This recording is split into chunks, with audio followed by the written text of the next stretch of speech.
Dahil sa patuloy na dumaraming estudyante sa Eduardo L. Joson Memorial High School sa bayan ng Quezon na umaabot sa mahigit 2,500 ng mga mag-aaral mula sa junior at senior high school, ay malaking problema ang kakulangan sa classroom doon. Para sa kapakanan ng mga mag-aaral ay humiling ang mga guro sa kanilang Mayor Boyet Joson na magkaroon ng dagdag silid-aralan na ipinarating naman sa pamahalang panlalawigan.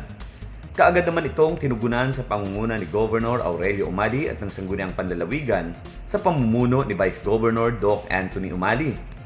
Pinagkalooban sila ng bagong 2-story building na mayroong 8 classroom na kumpleto sa kagamitan gaya ng mga ceiling fan, bagong blackboard, maayos at malinis na comfort rooms.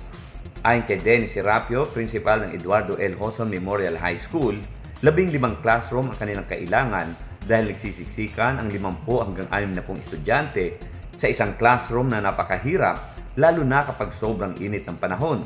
Tulad po ngayon na isa sa problema po sa buong Pilipinas ay yung sobrang init ng panahon.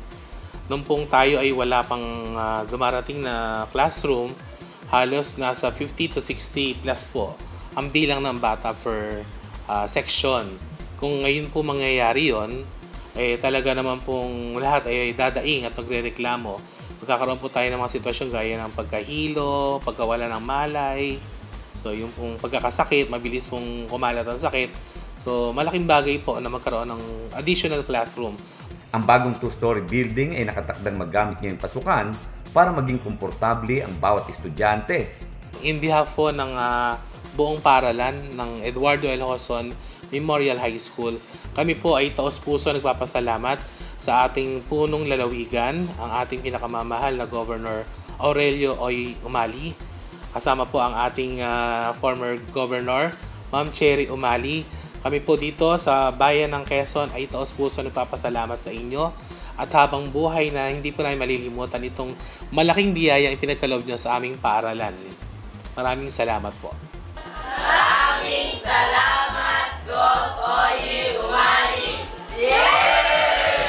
Kasama sina Angel Mar Bumanlag at Jeff Gonzalez, Smile Sobeton III, para sa Balitang Unang Sigaw.